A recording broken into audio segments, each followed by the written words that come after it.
The US government gave Howard Hughes $23 million to build the world's largest aircraft and help win World War II.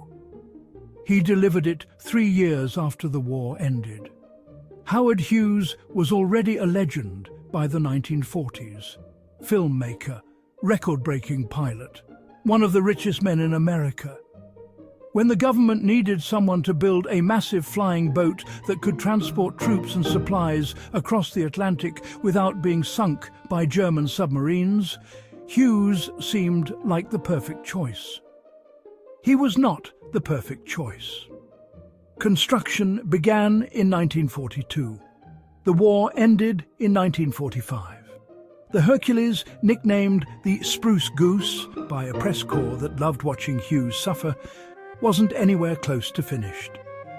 Hughes had burned through the government funding, missed every deadline, and retreated into an obsessive perfectionism that made the project essentially unmanageable. Congress called him to Washington to answer for it. The hearings were brutal.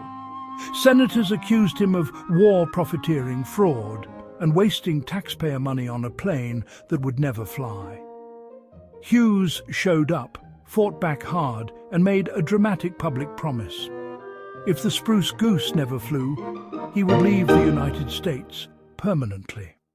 On November 2nd, 1947, Hughes climbed into the cockpit himself. In front of journalists and cameras, the largest wooden aircraft ever built lifted off the water in Long Beach Harbor.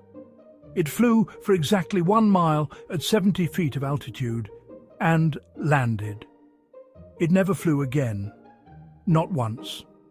Hughes spent millions of his own money keeping it in a climate-controlled hangar for the rest of his life, maintained by a full-time crew, just in case.